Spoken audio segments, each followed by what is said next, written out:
Recording by Elisabeth Sollog. The Letters of a Post-Impressionist by Vincent Van Gogh. Translated by Anthony Mario Ludovici.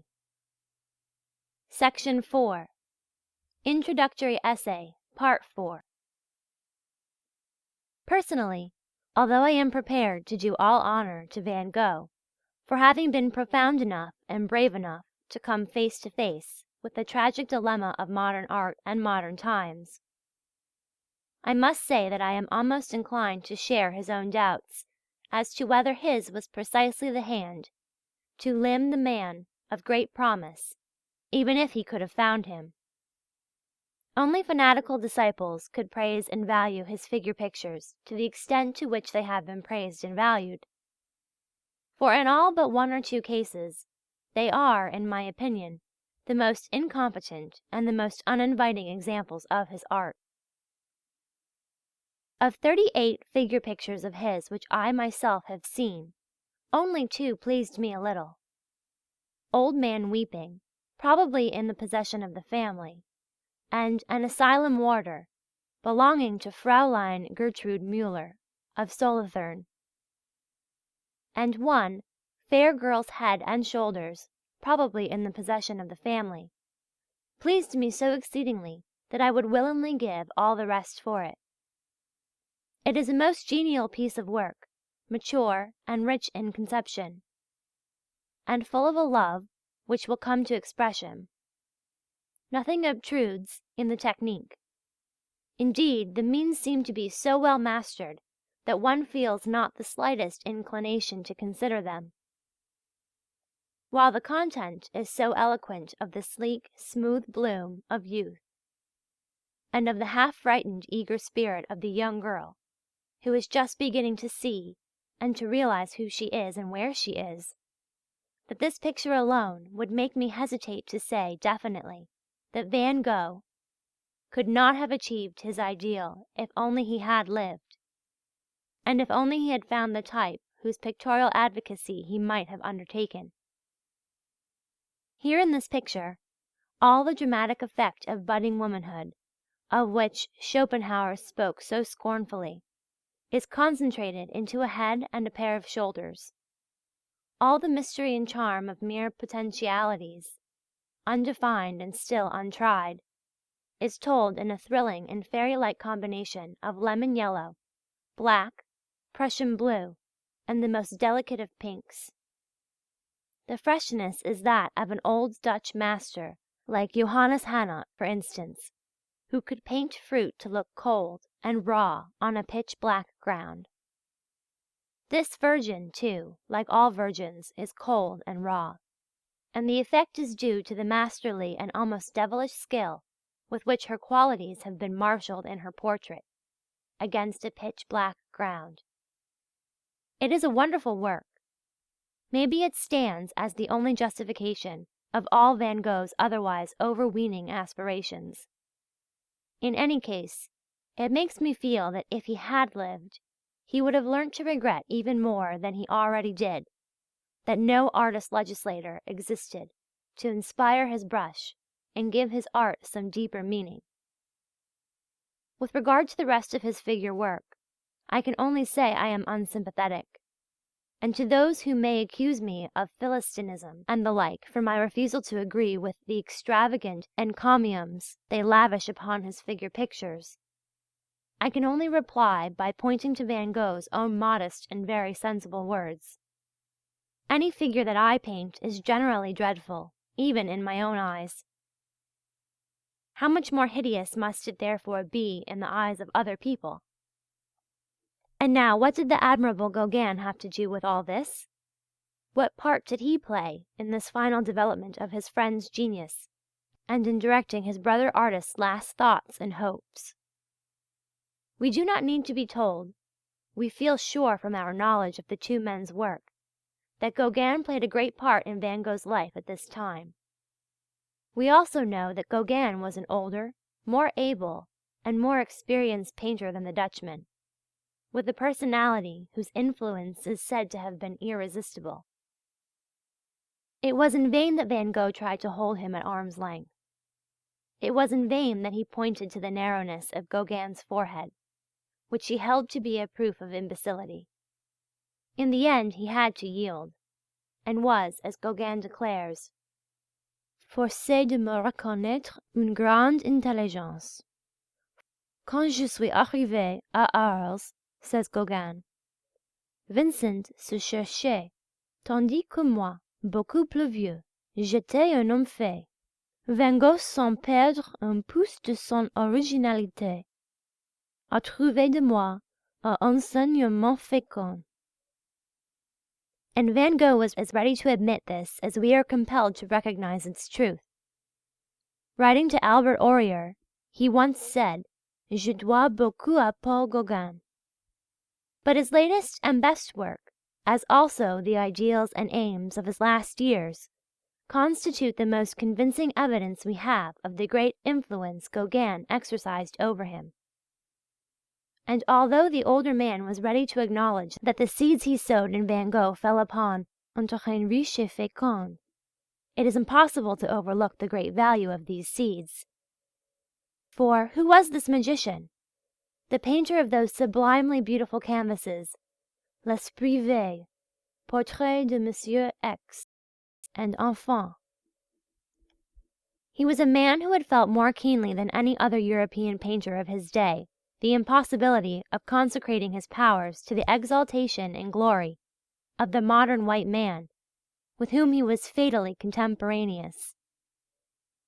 He was a deep and earnest thinker who was both clear and brave enough to confront even a tragic fact. And there could be no doubt that comparatively early in life he came face to face with the truth that the modern European, and his like all over the globe, could not and must not be the type of the future. Anything rather than that. Even black men and women were better than that. Cannibals, idolaters, savages, anything. And this parched thirst for a nobler and more positive type drove him like a haunted explorer all over the world, until at last he thought he had found what he wanted. It was an illusion, of course, and he would probably have admitted this, but it was the love and not the hatred of man that drove him even to that error. Charles Maurice ascribes Gauguin's lust of travel to the nature of his origin. He argues that inasmuch as Gauguin's father was a Briton and his mother a Peruvian, the great painter was born with the desires of two continents already in his soul, a fact which somehow or other Maurice links up with Gauguin's visit to the Marquesans and the Tahitians.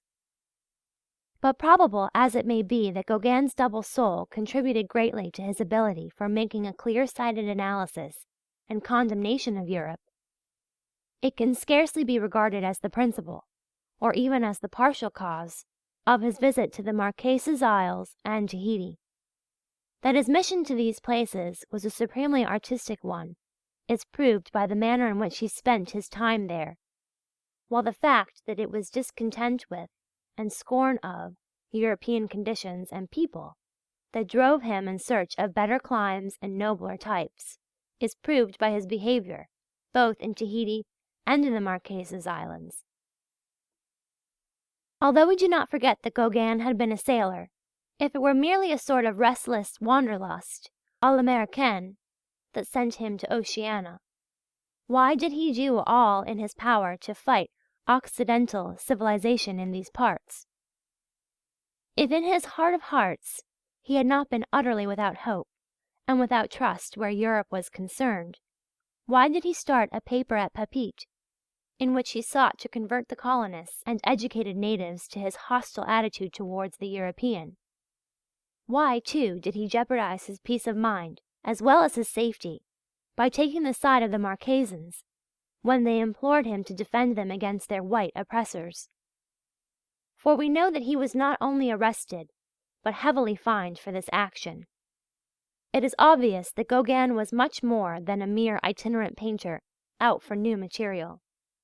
He was above the modern senseless mania for rugged landscape as an end in itself, or for tropical sunsets and dramatic dawns in the South Pacific.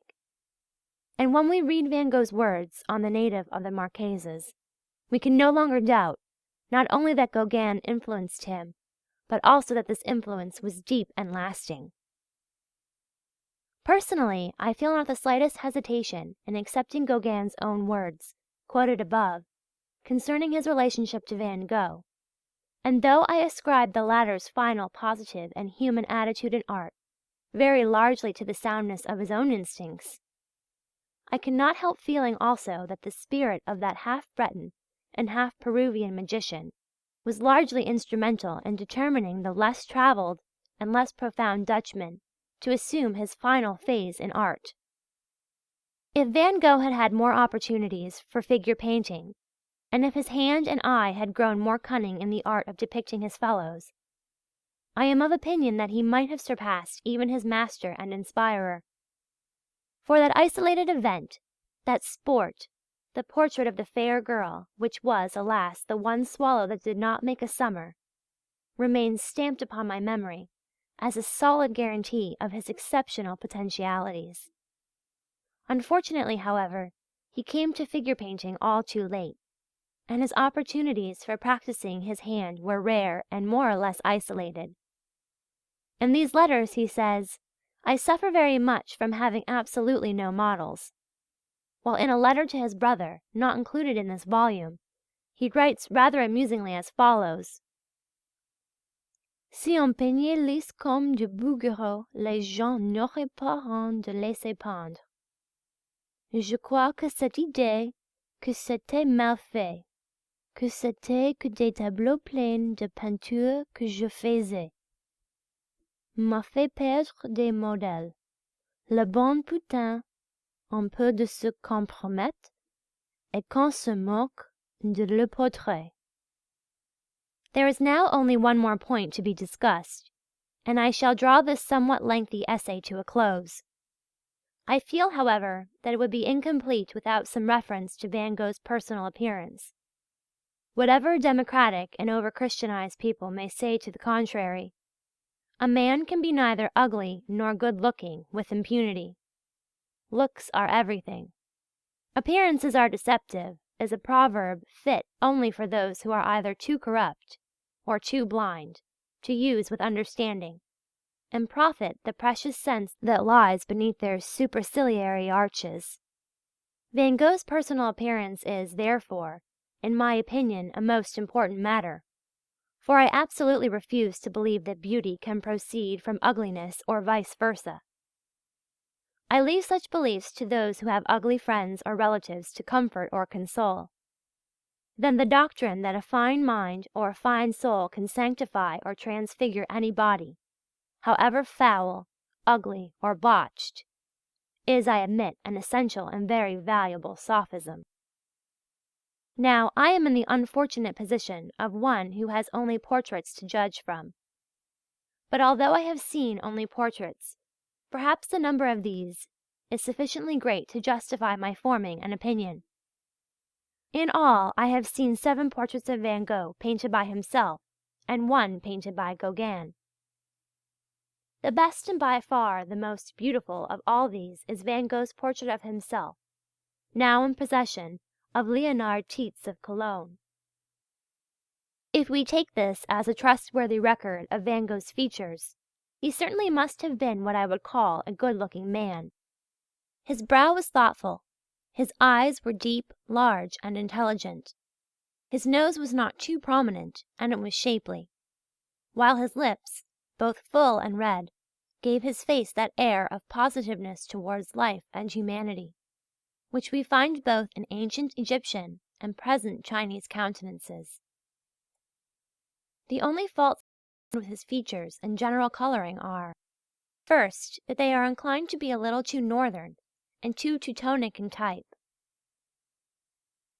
a fact which suggests that his positive attitude to life was more intellectual than physiological, and secondly, that his furtive eye suggests more timidity than mastery. This portrait is, however, a remarkable piece of work, and taking all its other qualities into consideration, I see no reason to doubt precisely the accuracy of the likeness. A genial work of this sort is not genial only in particulars. If, however, we are to judge from the other portraits, especially from the one in possession of Herr Tutine Nolthenius of Delft, then we must certainly agree with Meyer Graef that Van Gogh was by no means engaging in appearance. I mean by the expression unengaging that a face is negative, chaotic, misanthropic, resentful. And in 2 or 3 of the portraits by himself, Van Gogh certainly does give the impression of being all these things. I should only like to remind the reader that in each of the ugly portraits, the technique and general treatment is so inferior to the work in the picture belonging to Tietz of Cologne, that one is justified in suspecting that the likeness had also suffered from inadequate expression. If we now turn to Gauguin's portrait of his friend, in the possession of Frau Goschak-Bonger, we do indeed find an interesting, if not good-looking face, though the northern and barbarian features are perhaps a little marked. The question is, was Gauguin able to seize a likeness? I have every reason to believe that he could, and I am even prepared to accept his uncorroborated testimony on this point. Speaking of his first arrival in Arles, on a visit to his friend Van Gogh, he says: "J'arrivais à Arles fin de nuit et j'attendais le petit jour dans un café de nuit. Le patron me regarde et s'écrie: 'C'est vous le copain, je vous reconnais.' Un portrait de moi que j'avais envoyé à Vincent est suffisant pour expliquer l'exclamation du patron. Lui faisant voir mon portrait, Vincent lui avait expliqué que c'était un copain qui devait venir prochainement." Thus I have attempted to make clear what I personally have learnt from Van Gogh, and what I believe to have been the course of his development and of his aspirations.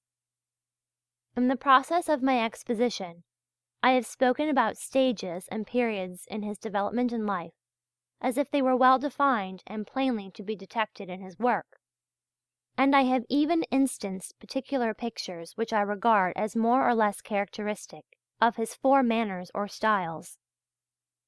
I should like to warn the reader, however, that he must not expect to find these stages and periods as clearly defined in the mass of Van Gogh's life work as his essay may have led him to suppose he would.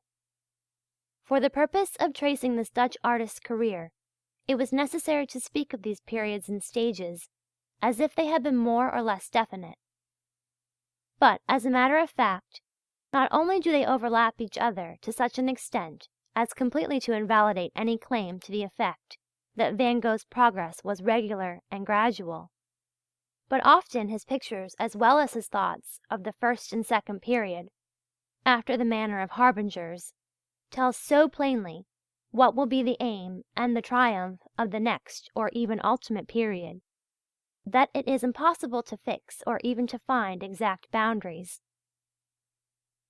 All that there now remains for me to do is, in the first place, to offer an explanation as to the inordinate length of this introductory essay, by pointing to the fact that nothing of the kind has previously been done for the English reading public, and that I therefore felt my task of introducing Van Gogh might be done both conscientiously and exhaustively without my running the risk wearying the reader, and secondly to express the hope of that this introduction may prove as helpful to the student interested in Van Gogh's work as I feel it would have been to me at the time when I first set out to study the life, the aims, and the works of this remarkable and much misunderstood Dutch painter.